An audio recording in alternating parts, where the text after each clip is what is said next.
Good morning guys, তোমরা কেমন আছো? আমি ভালো আছি। নিয়ে এসেছি তোমাদের প্রিয় রিদ্ধি অ্যান্ড মম ব্লগস। আশা করছি তোমরা যে যেখানে আছো সবাই ভালো আছো, সুস্থ আছো। আজকে 16ই অক্টোবর। তোমাদের সাথে একটা কথা শেয়ার করার জন্য আজকে সকাল সকাল ব্লগটা শুরু করলাম।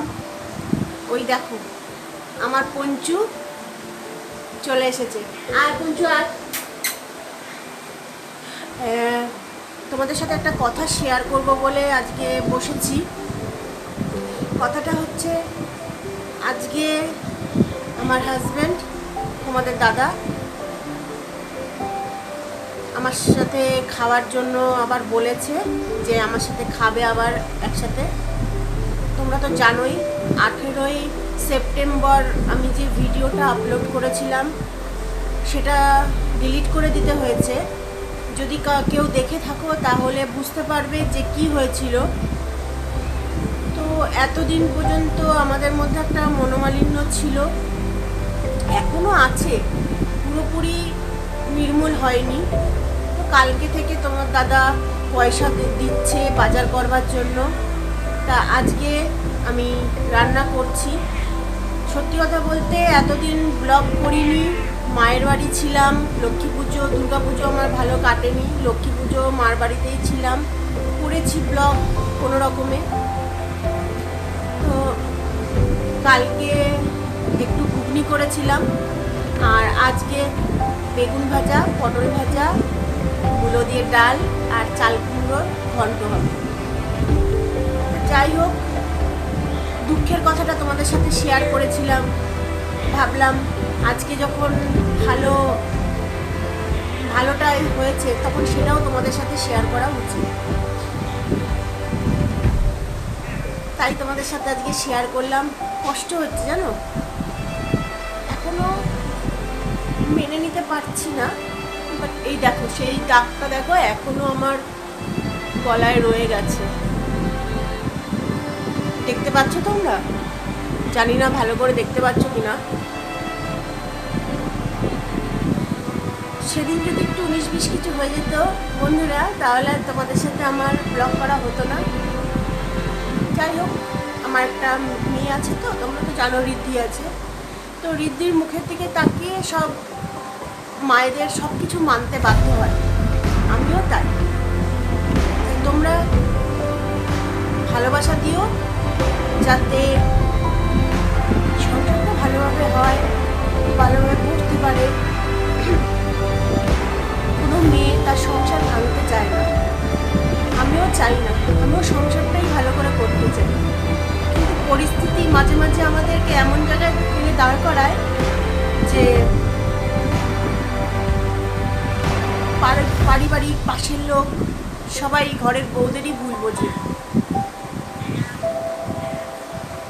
যাক, আজকে একটু ভালো হয়েছে, তো সেটার দিকে তাকিয়ে চোখের জল আর ফেলবো না। আজকে সারাটা দিন কেমন করে কাটছে তোমাদের সাথে সেটাই শেয়ার করব। আজকে রান্না হচ্ছে বেগুন ভাজা, পটল ভাজা হবে, আর চাল কুমড়োর তরকারি হবে, ডাল হচ্ছে, ডালটা সিদ্ধ বসিয়েছি মূলো দিয়ে।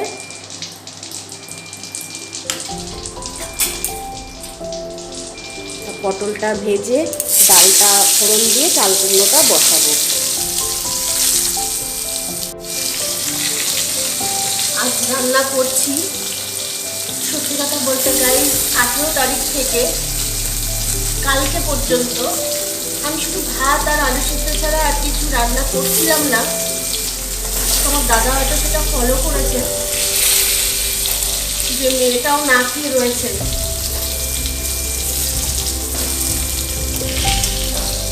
আজকেই রান্না করছি, কালকে করেছিলাম ঘুগনি আর রুটি করেছিলাম, আজকে রান্না করছি। তোমরা দেখতে থাকো। আমার পটল ভাজা, বেগুন ভাজা হয়ে গেছে, ডালটাও প্রায় হয়ে গেছে, মূলোগুলো সিদ্ধ হয়ে এসছে, একটু বাদেই ফোড়ন দেব। আর এবার বসিয়ে দেব চাল কুমড়োর ছেচকিটা। তেলের মধ্যে পাঁচফোড়ন, তেজপাতা দিয়ে দিলাম,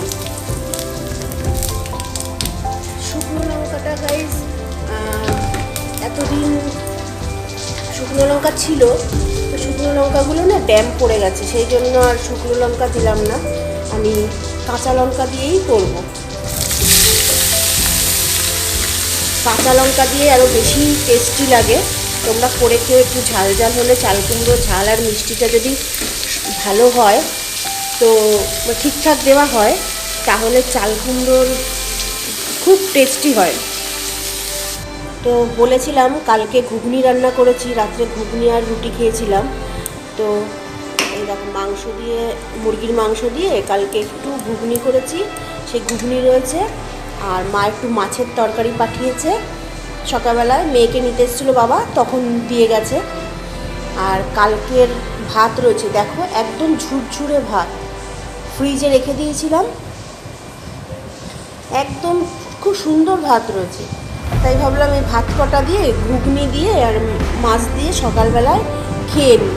ওদিকে তো রান্না বসানো রয়েছে, চাল কুমড়োটা বসিয়েছি আর ডালটা বসানো রয়েছে, তাহলে আমি খেয়ে নিই ভাত কটা।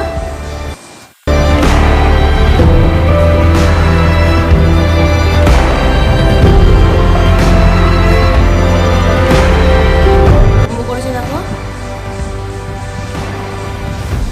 আমি খাচ্ছি, ও ওই দেখো দেখো দেখো পাগলের পাগলামি শুরু হয়েছে।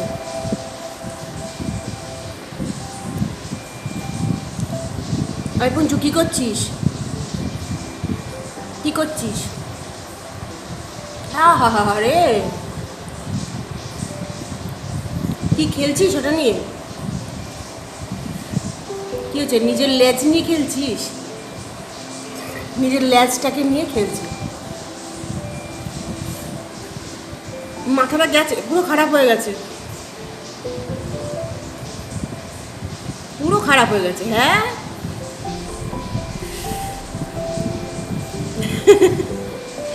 নিজের লেজটাকে নিয়ে কি করছে দেখে। তো আমার খাওয়া হয়ে গেছে, প্রচণ্ড ঝাল দিয়েছে মা, যে রান্না করে পাঠালো তরকারিটা, প্রচণ্ড ঝাল, আর পাচ্ছি না, জল খেয়ে নি।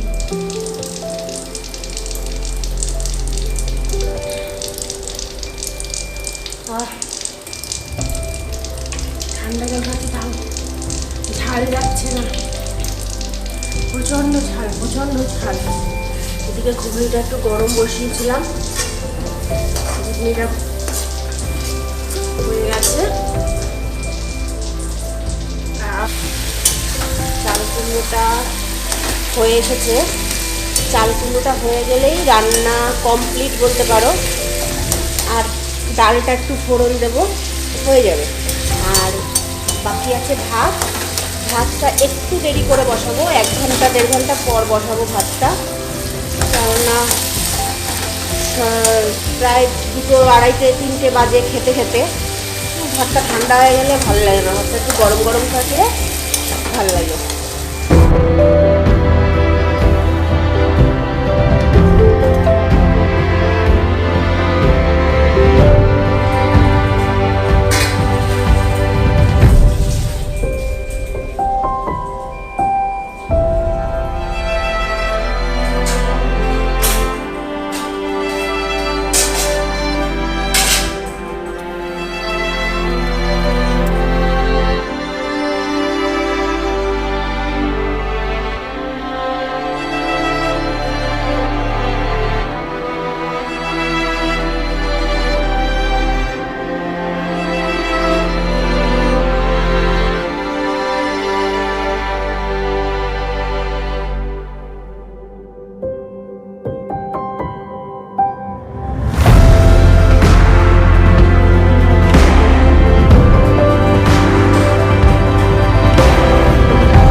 এইটা না পুরোই অন্ধকার, সেই জন্য লাইটে একটু প্রবলেম হচ্ছে।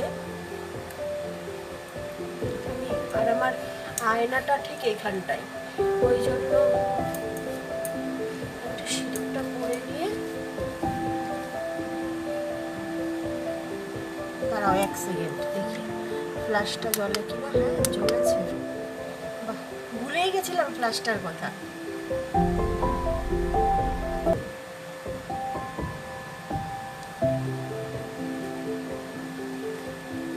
তাও লাইটটা প্রবলেম করছে।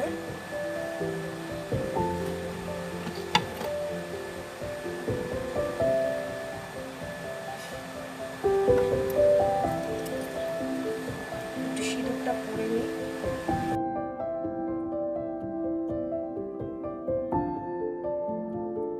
ভিডিওটা আর বড় করলাম না, এখানেই শেষ করছি। তোমরা যারা নতুন দেখছো আমার ভিডিওটা, তারা প্লিজ সাবস্ক্রাইব করে দিও। তোমাদের ভালোবাসা ছাড়া আমরা এক পাও এগোতে পারবো না, তাই তোমাদের পাশে থাকা আমাদের খুব দরকার। একটু সাপোর্ট করো, তোমাদের আশীর্বাদে যেন এগিয়ে যেতে পারি। আর তোমরা সুস্থ থেকো, ভালো থেকো, এই বলে ব্লগটা শেষ করছি। ব্লগটা ভালো লাগলে একটা লাইক, কমেন্ট, শেয়ার করে দিও। পাশে থাকা বেল বাটনটা ক্লিক করে দিও, যাতে আমার নেক্সট ভিডিওটা তোমরা দেখতে পাও। হচ্ছে আবার নতুন এক ভিডিও নিয়ে। বাই।